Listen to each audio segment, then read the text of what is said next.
Vamos a dedicarle todo el programa de hoy a Mario Benedetti, que está acá con nosotros. Ustedes saben que Mario acaba de cumplir 80 años y estoy rodeada de libros, Mario, porque a raíz de sus 80 años hay reediciones de todo tipo. Sudamericana editó 30 y pico títulos. Sí. 30 y pico de títulos de bolsillo, con tapa blanda. Los mismos títulos los publica Seix Barral. Sí, en otra una edición de tapa dura, de tapa dura. Así que hay para elegir. Para los gustos y para los precios. Claro, claro. Estos son mucho más baratos, los otros son más caros. Acá me mandaron Vergara y Riva, Acordes Cotidianos, que sale también en estos días. También, sí. O sea, bueno, unos 80 años muy festejados, ¿no? Bueno, por lo menos muy publicados. Muy publicados, pero leí en algún lado que tiene tantos años como títulos. Y sí, tengo, en realidad títulos originales son 70, pero con antologías y cosas que no son originales, sino tengo como 80. Pero de todas maneras, 70 títulos originales. Sí, sí. Yo creo que hay pocos autores, ¿no es cierto? Sí, sí. Bueno, yo lo que le propongo con sus 80 años es que hablemos un poco de todo, recordemos su vida, porque hay muchos momentos que me parece que vale la pena recordar. Estuve leyendo una biografía que hay. De Mario Pauletti. De Mario Pauletti, se llama El Aguafiestas. El Aguafiestas. Que es un lindo título. Sí, está sacado de un poema mío que se llama El Aguafiestas. Claro. El Aguafiestas, el que siempre habla de lo que nadie quiere hablar y demás. Sería en ese sentido, ¿no? Sí, sí, claro. El molesto por ahí. Claro. ¿No es cierto? Temas incómodos. Dígame, Mario, ¿qué día es su cumpleaños? El 14 de septiembre. El 14 de septiembre, ahí cumple 80. Nací en Paso de los Toros, en el departamento de Tacuarembó. Bueno, por esta biografía me enteré de muchas cosas. Usted cuenta ahí que su papá era químico. Era químico, sí. Pone una farmacia y lo estafan. Le fue muy mal, sí, eso nos arruinó la familia por unos cuantos años, porque le había puesto todos sus ahorros ahí. No, pero una cosa horrible cuenta en la biografía, que... Le vendieron todos los medicamentos vacíos. ¿Cómo se llaman? Los estuches, la cajita, y no había nada adentro. No había nada adentro. Y él, como era un amigo al que se lo vendía, y mi viejo era muy confiada, muy inocente, ya después no tuvo defensa. Quedó endeudado por muchísimos años. Años, sí, completamente. Era esa época donde la gente pagaba sus compromisos. Sí, sí. ¿Le pagó hasta el que le vendió la farmacia o no? Bueno, no sé, yo qué sé, yo era muy chico, ¿no? Cuando eso yo tenía 4 años. O sea que... ¿Pero se acuerda de algo, el cambio de vida, alguna cosa? Sí, sí, claro, que me acuerdo hasta de Paso de los Toros, que yo estuve nada más que 2 años. ¿Y se acuerda? Me acuerdo de la estación de ferrocarril, cuando tomamos el ferrocarril para ir a Tacuarembó, yo me acuerdo que me habían envuelto en una frazada de viaje y que estaban limpiando la estación con unas mangueras, con agua. Esa imagen la tengo y tenía 2 años. Y después de Tacuarembó tengo muchas imágenes más, ¿no? Y a los 4 años vinimos para Montevideo y ya nos quedamos acá. Pero se mudaron montones de veces. 22 casas en Montevideo. 22. Así que por eso conozco todos los barrios de Montevideo. En una novela que escribí muchos años después, y que se llama La borra del café, que creo que está entre estos. Y ahí hablo yo de los 22 barrios en que viví. Los conoce ahí a fondo, aparece ¿no? Casi como personaje de la novela. Y usted tiene que empezar a trabajar, a los 14 años empieza a trabajar, ¿no es así? A los 14 años empecé a trabajar, sí, en una casa donde vendía repuestos de automóviles, y llevaba libros de contabilidad, y fui cajero. Y ahí empecé siendo taquígrafo, que fue una actividad de la que viví muchos años, como taquígrafo. En aquella época era mucho más importante que ahora, porque después que aparecieron, todavía no estaban los magnetófonos o grabadores, ¿no? Así que todo se tomaba todo se tomaba en taquigrafía. Claro. Y a mí me gustaba ese oficio de taquígrafo, me gustaba. ¿Le gustaba? Me gustaba, sí. Y además era un buen taquígrafo, ¿no? Usted después viene a Buenos Aires, pasa Sí. un par de años en Buenos Aires. Sí, primero pasé un año porque vine a trabajar con una gente que me trajo. Todavía no como exiliado, como fue años después. No. La primera vez que vino. Sí, yo todavía era soltero. Con una asociación logosófica, una cosa por el estilo. De la cual no conservo muy buen recuerdo. Sí, ya sé. Hubo como una primera fascinación, ¿no es cierto? Claro, por este hombre que dirigía eso, ¿no? Era un tipo con carisma, ¿no? Pero trabajando todos los días de secretario con él ahí, uno va descubriendo otras facetas del carácter, ¿no? ¿Qué edad tenía usted más o menos en esa época? Y en esa época, ¿sabe? Yo tendría 18 años, una cosa así, era muy joven. ¿Ya había empezado a escribir poesía? No, yo empecé a escribir de niño, ¿no? Solo que yo iba al colegio alemán, así que los primeros poemas que escribí los escribí en alemán. Ah, sí. Sí, sí nos ponían un tema en la clase y yo en vez de traerlo en prosa lo traía en verso. Así que ahí empecé a escribir en alemán. Y a escribir poemas. Sí, porque usted se define, leí por muchos lados, que usted se define como un poeta, que además escribe cuento y novela. De los varios géneros que escribo, el que me importa más es la poesía, ¿no? Evidentemente. Y es en el que he escrito más libros. Sí, sin duda. ¿Usted tiene una influencia de Baldomero Fernández Moreno cuando viene a Buenos Aires la primera vez? Y fue una cosa muy importante encontrarme con la obra de Baldomero Fernández Moreno, porque yo sabía que yo iba a ser poeta, eso lo tenía completamente seguro desde niño. Pero la poesía que se escribía en ese entonces, tanto en Uruguay como en Argentina, era una poesía muy cerrada, muy hermética, muy misteriosa. Y sin perjuicio de que yo la podía disfrutar, yo sí estaba seguro que yo no iba a escribir así.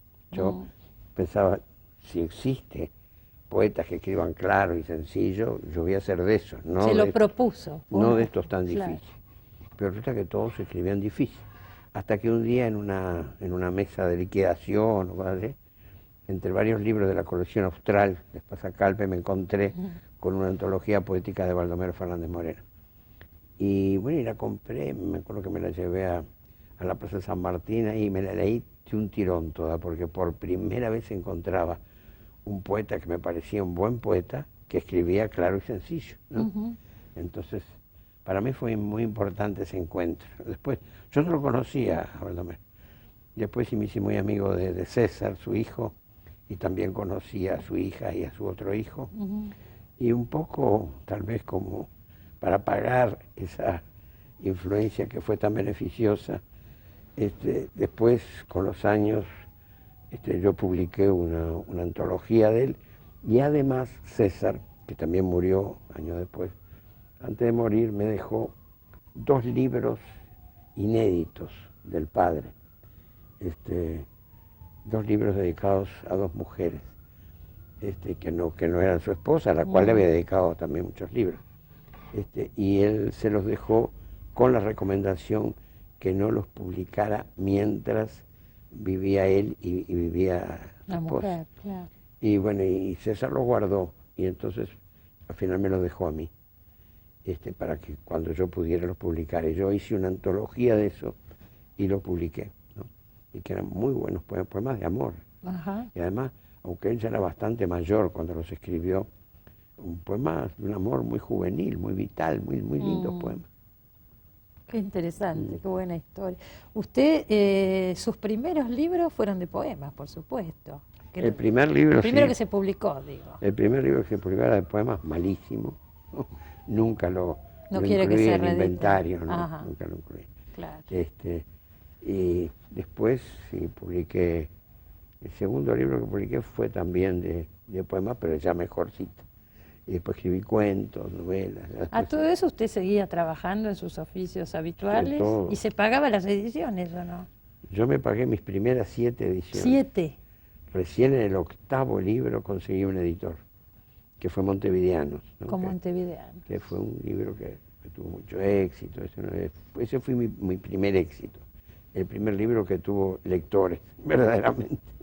De todas maneras, usted tuvo que seguir manteniendo sus otros oficios durante muchos años. Ya después de la tregua, que tuvo mucho éxito, usted de todas maneras mantenía un trabajo paralelo. Sí, porque no alcanzaba, por más éxito que no alcanzaba, pero además yo entre tanto me casé, ¿no? Y entonces ya también las obligaciones económicas aumentaron, ¿no? Y así, cuando me casé tenía 3 empleos. 3 empleos. 3 empleos. ¿Y su mujer también trabajaba? Y mi mujer también trabajaba. Trabajaba en la aduana, me acuerdo. ¿Y cómo hacía para escribir? ¿Cuándo escribía? Y bueno, por ejemplo, yo trabajé 15 años en una empresa inmobiliaria, de Piria, que eran los dueños de Piriápolis, ese balneario. Sí, cómo no. Bueno, y Y bueno, y ahí yo trabajaba 8 horas, ¿no? Pero a las 4 horas había 2 horas que nos dejaban para que fuéramos a comer algo, ¿no? Pero yo vivía en Malvin, que quedaba bastante lejos, y entonces en vez de irme a Malvin me iba a un café de Sorocabana, que ya no existe, en la calle 25 de Mayo. Y ahí iba todos los días y escribía. Ahí escribí íntegramente La Tregua.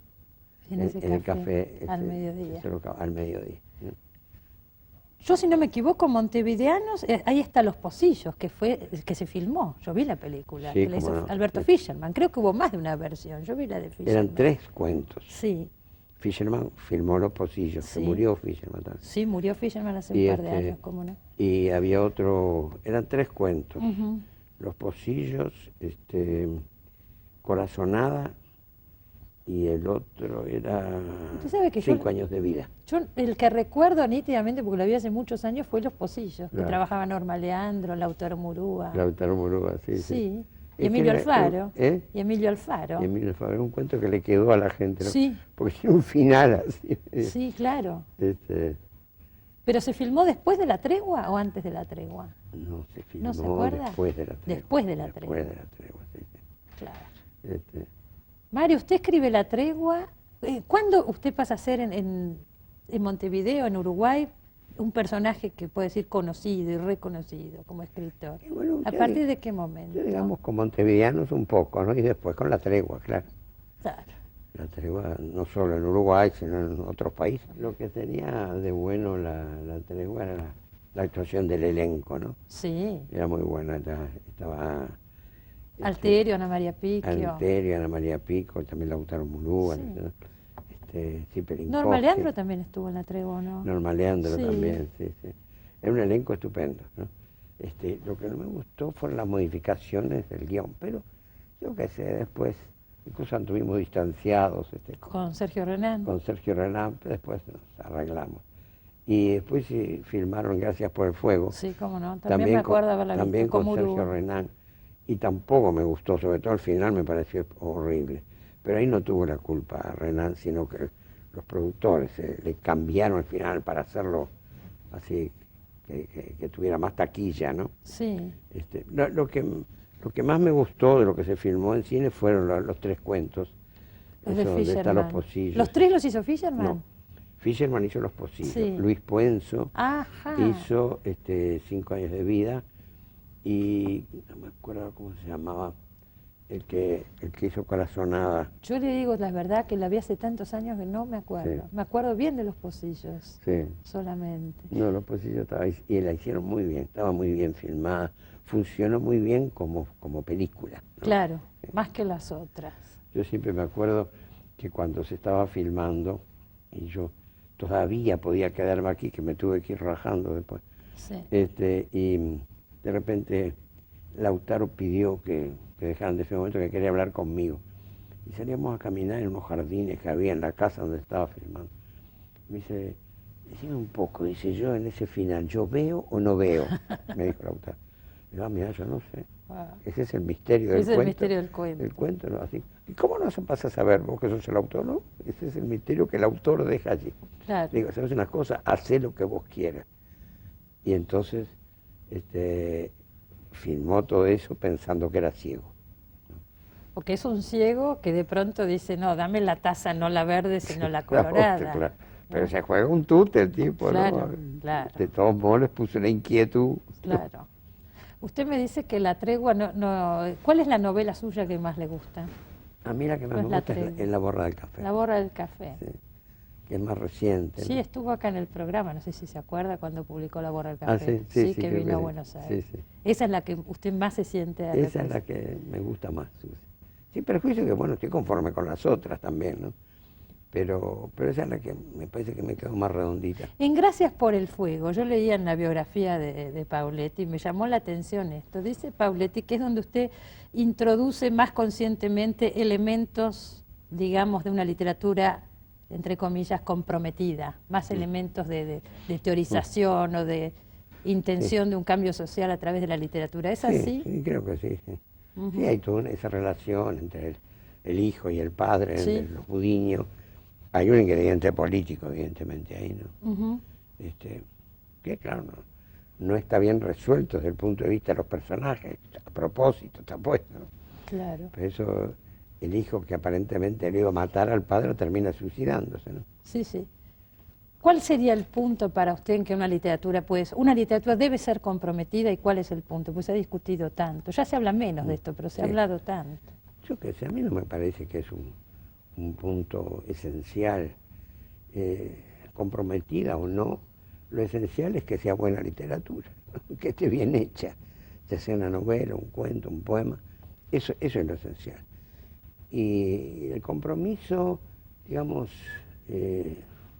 tiene su fuerza si parte de una actitud sincera del autor. Si eso que está ocurriendo en su contorno le afecta a él como ciudadano, y entonces eso luego se refleja en lo que escribe. Es lo mismo que el amor, ¿no? El poeta está enamorado, después, cuando escribe un poema de amor, le sale la experiencia. Es muy difícil escribir un poema de amor sin estar enamorado, sin pensar en una mujer, ¿no? Seguro. Y bueno, y con la política pasa igual. Pero ¿usted considera que en su literatura tuvo un peso muy grande, digamos? Es que tuvo un peso grande en mí como persona, como ciudadano, ¿no? Sí. Entonces pasamos momentos muy duros en Uruguay, yo me tuve que exiliar además, o sea que la política fue un hecho importante para mí. Y bueno, y apareció en la literatura, lógicamente, ¿no? Y casi todos los escritores latinoamericanos que escribieron en esa misma época, casi todos, en la obra de casi todos salió el tema político. Bueno, es que fue esa época y esa generación tuvo una gran influencia. Vamos a ver desde la figura de Jean-Paul Sartre, ¿no es cierto? También, claro. El Pero digamos, aquí mismo en Río de la Plata, yo qué sé, está Rodolfo Walsh, Francisco Urondo, Juan Gelman, ¿no? Seguro, tantos. Tantos. No, y en Latinoamérica, bueno, ni hablar. Pero claro, por eso digo, ¿no? Era un fenómeno, por ejemplo, fue la Revolución Cubana, hubo hechos políticos muy importantes. Marcaron, ¿no? profundamente. Claro. Usted viaja a Cuba, la primera vez que va a Cuba, vive casi 2 años, del 67 al 69, ¿es así? Creo que sí. ¿No?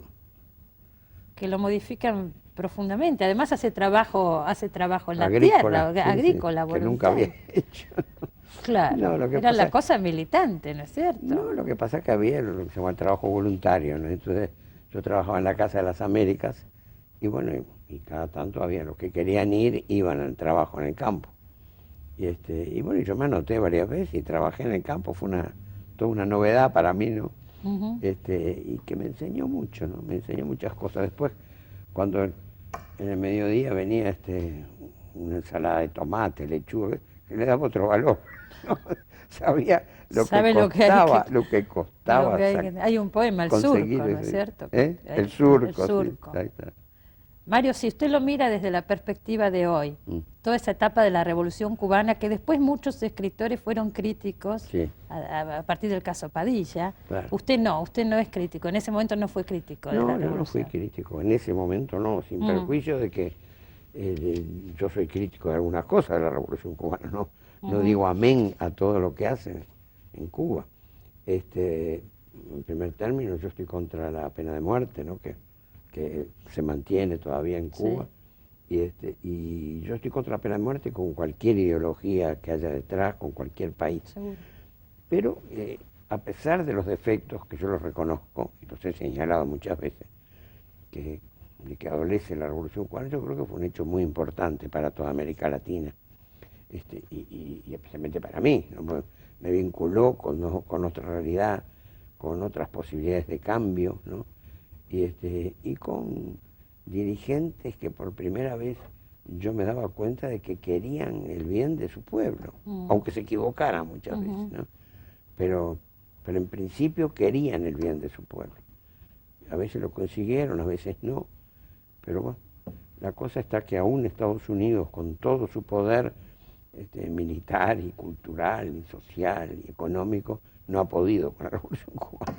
O sea, por algo es, ¿no? Usted le negaron la visa durante muchos años en Estados Unidos. Sí, creo que todavía, ya ni la pido más. Ya no se gasta en pedirla más, pero muchos años la tuvo. Y además, negada. Si ahora me la dieran, yo no les doy visa. Yo no les doy visa. Escúcheme, Mario, después de esa experiencia en Cuba, usted vuelve a Uruguay, y ahí es una de las cosas, después nos va a contar después del corte, que se arrepiente en su vida, y es que empieza a militar políticamente en el Frente Amplio. Pero espere que nos vamos al corte, después del corte me cuenta. No se vaya, ya volvemos.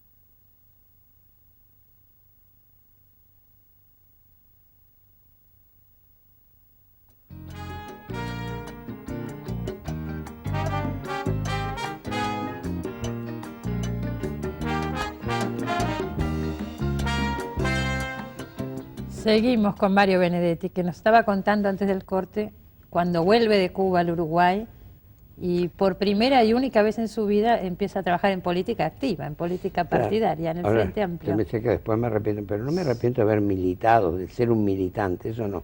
De la actividad partidaria... No, me arrepiento de haber sido dirigente político, porque la verdad es que visto a distancia veo que no... Me doy cuenta ahora con toda seguridad que no tengo la menor vocación de dirigente político.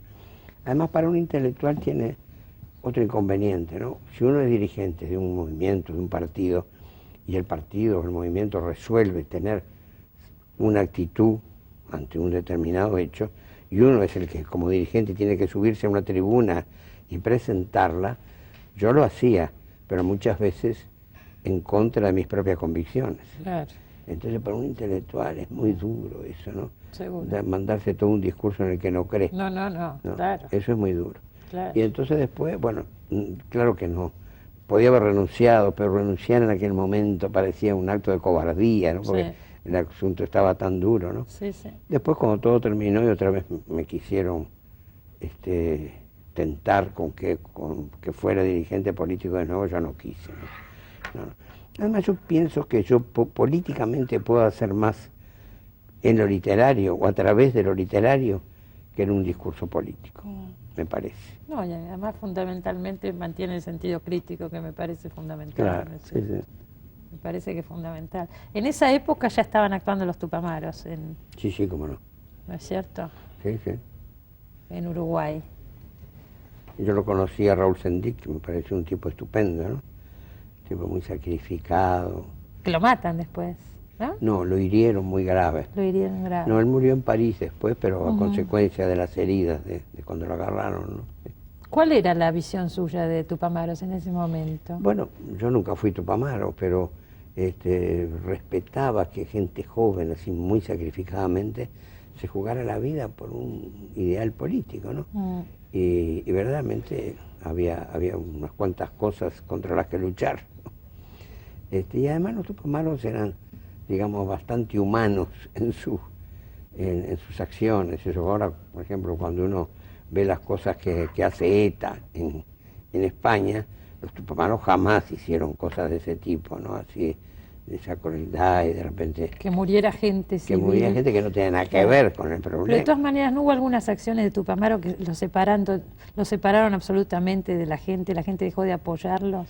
Claro, dejó de apoyarlo porque entró el miedo en la gente y todo eso, ¿no? Pero, por ejemplo, cuando mataron a un famoso torturador, la gente apoyó todo eso, ¿no? Pero, digamos, sus muertes eran como resultado de una lucha, había como batallas entre las fuerzas represivas y morían de un lado y de otro, ¿no? Bueno, se jugaban. Usted escribe en esa época el cumpleaños de Juan Ángel. Sí, que tiene un poco de personajes a los Tupamaros, ¿no? Claro. Sí. Que esa fue una experiencia muy curiosa para mí, ¿no? Porque es una novela en verso, que es una cosa rara, ¿no? Y un poco también influido por Vallejo, que cuando no encontraba una palabra la inventaba, cuando no estaba en el diccionario la inventaba. Yo ese libro en que he inventado más palabras es en el cumpleaños de Juan Ángel. Y digamos, incluso está dedicada a Raúl Sendic, esa novela en verso. Y bueno, Yo pensé que era una novela que no iba a quedar muy bien por eso de ser una novela en verso, sin embargo todavía hoy se sigue editando con bastante entusiasmo. Hay un personaje, Marcos. ¿Es verdad que el subcomandante Marcos se puso ese nombre por Marcos, el personaje del cumpleaños de Juan Ángel? Sí, eso lo ha dicho él, lo dijo él en un reportaje, que el subcomandante Marcos, ¿sí? Que se había puesto ese nombre por un personaje del cumpleaños de Juan Ángel. Usted empieza a recibir amenazas en esa época y se viene a Buenos Aires, lugar que tampoco era muy conveniente en el año 73, más o menos 73, 74. Después se tiene que ir también de acá. Y después me fui aquí me amenazaron de muerte en la época de López Rega. Estuve en una lista de 15 amenazados a los que nos daban 48 horas para que no fuéramos del país. Yo me fui a Perú. Ahí muere Selman Michelini, lo matan a Selman Michelini. A Selman Michelini lo matan, pero cuando yo estaba en Cuba, después de Perú. Pero integraba esa misma lista que integraba usted, de gente que estaba condenada. Era el primero. Por la y el AAA. segundo, Gutiérrez Ruiz. Y yo estaba un poco más abajo, creo que era el sexto, séptimo, en los amenazados. Y ellos se quedaron y los mataron, ¿no? Para mí, sobre todo la muerte de Michelini fue un golpe tremendo. Yo era muy amigo de Selmar y tengo un largo poema dedicado a Selmar. Y para mí fue terrible eso, pero bueno, eran los sacrificios que traía ese momento, ¿no? ¿Usted se va primero a Perú, Mario, después a vengo Cuba, a Argentina después a primero? Sí, desde acá, digo. Después a Perú, después de Perú vuelvo a Argentina, después vuelvo a Perú y de Perú me voy a Cuba y después a España. Y después a España. ¿Por qué elige Perú primero? Bueno, Perú porque me llamaron de ahí como protección, digamos, ¿no? Como me habían amenazado acá en Argentina. Y fui ahí, pero después resulta que había gente de Perú a la que no le caía bien y me metieron preso. Es el único país que he estado preso en Perú. Estuvo preso. Me metieron, pero por pocos días después me metieron en un avión para Buenos Aires, donde estaba amenazado de muerte. Como que no sabía para dónde ir. Era tremendo. Y ahí va a Cuba. No, después todavía vino otra gente en el gobierno peruano que me hizo saber que podía ir de nuevo, que no había problema. Fui de nuevo a Perú. Y ni bien llegué me empezaron a buscar otra vez. Y entonces fue que me ofrecieron de Cuba, a ver si quería ir allá, y me fui, ¿no? Y estuve como un par de años ahí, ¿no? Y después de Cuba estuve en España, hasta que pude volver. Primero pude volver a Argentina, y después ya pude volver a Uruguay. Usted sabe que yo creo que me acuerdo cuándo fue que volvió. Debe haber sido la vez que yo lo vi, por lo menos fue en el 83, que usted vino a la Feria del Libro. Estuve en la Feria del Libro. Que fue una cosa impresionante que jamás olvidaré. Lo que fue la gente ese día, usted se acuerda. Sí, ¿no? Cómo no. Sí. Fue algo impresionante. Y que me traen los Había libros. devoción, ¿eh? Sí. Esa fue la primera vez que volvió. Sí, que todavía no podía ir a Uruguay. Tengo y vino muy mucha grabado gente de ese Uruguay, día. vino a ver. Vinieron de Uruguay. Era una sala de la más grande de la Feria del Libro, repleta de gente, pero con un fervor que jamás olvidaré. Muy emocionante. Y muchos me acuerdo que me traían, por ejemplo, libros todos arrugados. Y digo, ¿y esto como que poco cuidado está este libro? No, es que estuvo enterrado, lo tuvimos enterrados en el fondo de casa. Claro. Y cosas así, ¿no? Tremendo.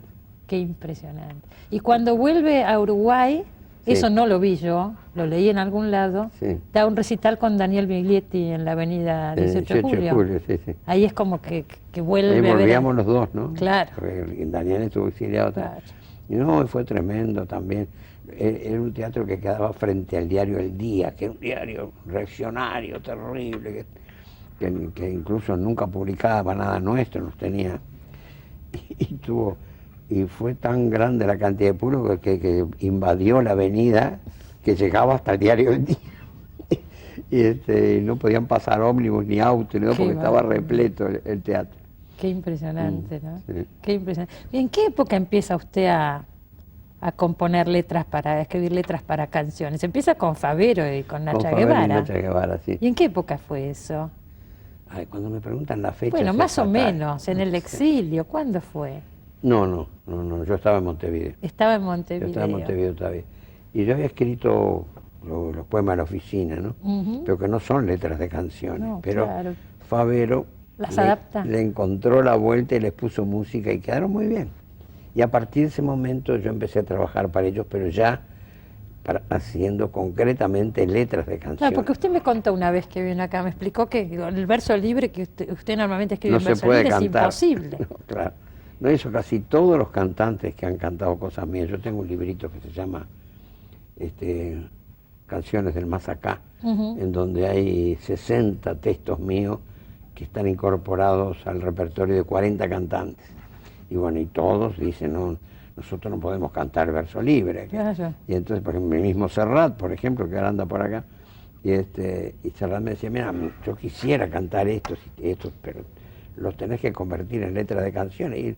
Y lo hice, que me costó mucho, porque uno hace trabaja un tema con una medida especial, Claro, con claro. una forma especial. Pero también después con Serrat, y le hice letras de canciones que bueno, que esas salen mejor, como El Sur también existe, Una mujer desnuda y en lo oscuro. O sea que esos salieron mejor porque ya eran letras de Están canción. hechos especialmente para canción. como letra de canción, Sí, sí. claro. ¿Quiere leer algún poema? Bueno, primero voy a leer uno que ha pedido, que un Acá muchacho tenemos que está de acá público, me lo acá Daniela pidió, pidió un poema. ¿Cuál es? que se llama Corazón Coraza, Bueno, que es un poema que por primera vez apareció incluido en una novela, en Gracias por el Fuego, y que en la película esta de Subiela, que se llama, ¿cómo es? El lado oscuro del corazón. El lado oscuro del corazón, ahí aparezco yo como un capitán de un barco alemán. ¿Cómo no? En un bar, en una En un taberna. bar, sí, una Y ahí taberna. lo recita. Y ahí lo digo en alemán. Ahora no lo va a decir en alemán. No lo voy a decir en español. Corazón, coraza.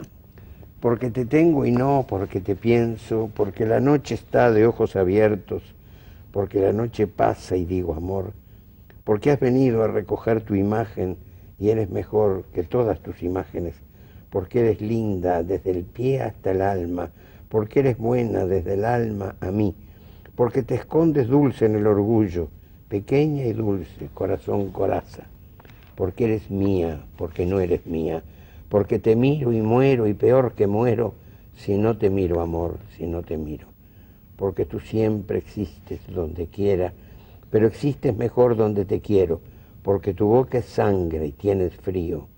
Tengo que amarte, amor, tengo que amarte, aunque esta herida duela como dos, aunque te busque y no te encuentre, y aunque la noche pase y yo te tenga y no. Bueno, ¿Ahora va a leer el de los haikus? de los haikus. Bueno, No, primero quiero explicar un poco cómo sale lo de los haikus. bueno. El haiku es una forma japonesa de poesía, que no es una estrofa, sino un poema, que tiene solo 17 sílabas, pero divididas así rigurosamente en 3 líneas, una de 5 sílabas, una de 7 y una de 5. Yo no, primero que no hablo ni leo japonés, ¿no? Pero me acuerdo que en un libro de Cortázar, que se titulaba Salvo el crepúsculo, y que salió después de la muerte de Julio, había un poema de un japonés que se llamaba Matsuo Basho, que era un gran poeta japonés, pero de hace 2 siglos, que Cortázar usa un poema de él como epígrafe del libro, ¿no? Y además de ahí saca el título. Dice, el poema decía, este camino ya nadie lo recorre, salvo el crepúsculo.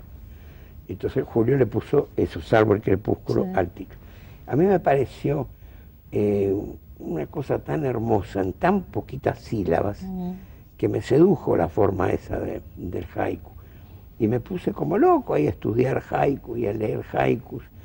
Y aunque hubo bastantes poetas, sobre todo españoles, que tradujeron haikus en español, pero sin respetar el rigor, claro, ese de los 575. Y también en México, Octavio Paz, Tablada. Yo creo que uno de los pocos que hizo haikus en español, pero no traducción, sino haikus originales, fue Borges. Borges, en su penúltimo libro, La Cifra, incluyó 17 haikus. Y por cierto, varios de ellos muy, muy lindos, muy hermosos. Y bueno, entonces me puse yo a escribir haikus. Es un desafío grande, ¿no es cierto? Un desafío, sí. Sí. Primero estuve un año escribiendo haikus. Aquí hay 200 y pico, pero escribí 100 más, que después los quité, ¿no? Siguiendo un poco la regla de Rulfo, que dice la mejor autocrítica es el hacha. Sí. Y entonces me entusiasmé. Primero empecé a escribir un poco en broma, como un juego. Claro, para probar. Y después me fue tomando eso, ¿no? Entonces, por ejemplo, dice, invierno, invierno. El invierno me gusta si hace calor. Los premios póstumos se otorgan con desgana y algo de lástima. Ah, pero perdóneme, además de haikus, además de la técnica del haiku, son de una ironía absoluta. Algunos, sí, no. Es que en el haiku cabe todo, cabe la broma, cabe el amor, claro, el odio, el trabajo. Claro. Y bueno, que decía, los premios póstumos se otorgan con desgana y algo de lástima, y al laureado no se le mueve un pelo allá en su nicho. Las religiones no salvan, son apenas un contratiempo. Las hojas secas son como el testamento de los castaños. Lo peor del eco es que dice las mismas barbaridades. A ver. Hay uno que dice cómo es canción protesta, después de los 50, canción de próstata.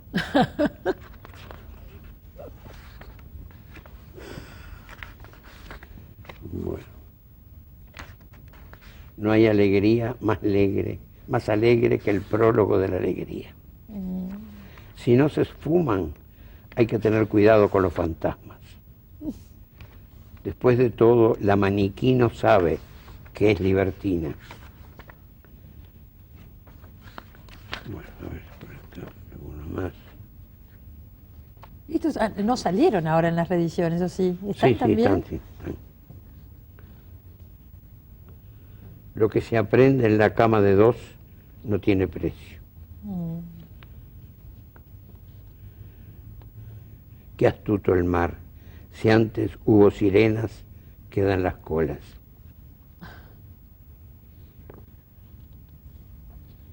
Bueno. Ahora, Mario, usted eligió eso para leer. De todo, usted eligió los haikus para leer. Son como diferentes dentro de su producción, ¿no es cierto? Son algo distinto. Y siempre la poesía mía, con los temas míos, ¿no? Alternando un poco cosas muy serias y tristes con cosas jocosas. Sé de un ateo que en las noches rezaba, pero en francés. Yo no los conocía, no los había leído. Cada mujer puede ser dos mujeres, déjenme una. Narciso el nene pidió a los Reyes Magos un espejito. Bueno, estamos. Y así sucesivamente. ¿Eh? Me parece precioso, pero realmente si ya me los dan a leer no lo hubiera reconocido nunca a usted. Claro. ¿No es cierto? Sí, más o menos. Leía por alguna parte y me puse a pensar, y es cierto, salvo rarísimas excepciones, usted no se separa en general en sus textos, su personaje es el montevideano de clase media, ¿no es cierto? Sí. Ahí es donde usted se siente cómodo, donde lo retrata. Es lo que conozco. Claro. Y yo soy un hombre de clase media, ¿no? Es mi mundo, ¿no? Sí. ¿Hizo intentos? Hice intentos de hacer hablar, de aparezcan protagonistas de clase baja, por ejemplo. Sí, y se sintió forzado. Algunos críticos en mi país me reprocharon que nunca ponía obreros en mis cuentos. Intenté hacerlo. Y resulta que después esos obreros míos no hablaban como obreros, era un desastre. Entonces decidí limitarme a la clase media. Tampoco hay gente rica, no hay millonarios, no. Bueno, en Gracias por el Fuego ahí aparece la clase alta, digamos. Pero es desde el punto de vista del hijo, ¿no? Claro. Además yo creo que un poco la difusión que han tenido mis libros, sobre todo los de prosa, se debe a que la clase media es universal, ¿no? La clase media está en todos los regímenes y en todos los países, ¿no? Y bueno, entonces siempre hay algo de lo que yo digo que les toca a la clase Que media. se sienten reflejados en cualquier otro cualquier lugar del lado, mundo. Inglaterra, de Cuba, de España, de Italia. Bueno, eso mismo le pasa, mire, aquí, ¿no? Con Mafalda. Claro. Tantas veces se sorprendió porque en los países más impensados, Claro, sí, sí. Mafalda tiene mucha aceptación. ¿Cómo Y no? debe ser un caso similar, ¿no es cierto? Sí, sí. Aquino justamente una vez le preguntaron cómo definía a un uruguayo. Y dijo, ¿cómo era que decía? Es un argentino sin vanidad. No era vanidad lo que decía, era otra palabra. Hay muchas similitudes, ¿no es Sí, cierto? claro que sí. Enormes similitudes. ¿Usted hoy se sigue considerando una persona de izquierda? Por supuesto, sí, claro. Ujú.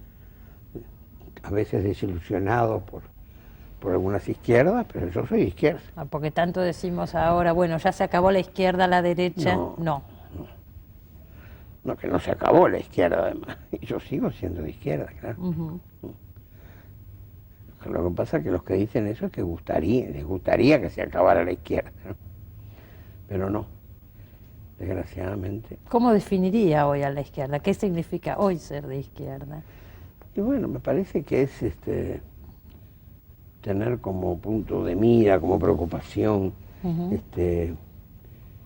el bienestar de la gente, la igualdad social, la solidaridad, todo ese tipo de cosas.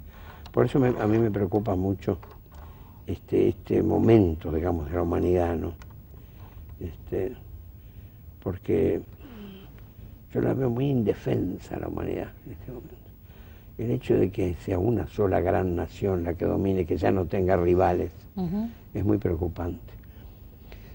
Yo que sé, todos vamos a morir, ¿no? Eso tenemos que acostumbrarnos a esa idea. Pero a mí lo que no me gustaría sería que muriera la humanidad. Y yo creo que va camino de eso si no hay un gran cambio. Lo que pasa es que a Estados Unidos se le han como acabado los enemigos, ¿no? Ahora, yo tengo esperanza. A eso me refería cuando le hablaba de la izquierda. ¿Desde Sí. dónde hoy se es de izquierda? Yo creo que a los Estados Unidos, que parecen no invencibles, lo van a derrotar los norteamericanos, ¿no? Ya ven que ahora en las elecciones estas que hubo, al final, como decía como titular un diario argentino, el gran imperio se ha convertido en república bananera, ¿no? A fin de cuentas es casi lo mismo que hizo Fujimori en Perú, está pasando con urnas perdidas, votos adulterados, todo eso que parece intocable en los Estados Unidos. De todas maneras, convengamos que todavía tienen un sistema institucional que soporta mucho más que lo que puede soportar el de Perú o cualquiera de estos países. Sí, claro, pero es un mal momento, ¿no? Es un mal momento que está pasando la democracia norteamericana, por suerte, ¿no? A mí, cuanto más peores momentos pasen, me alegro más. Le sigue moviendo y le sigue interesando, claro. Como aquel Mario que se fue a Cuba hace tantos años, ¿no? Sí. Se ve que sí. Sí, sí. Nos tenemos que ir, me quedaron 800 preguntas que le hubiera hecho, bueno. Muchos poemas que me hubiera gustado que leyera, bueno. Pero el tiempo se nos acabó. Vamos. La próxima. La próxima. Le agradezco mucho que haya venido. Bueno, encantado. Nos vemos acá la semana que viene.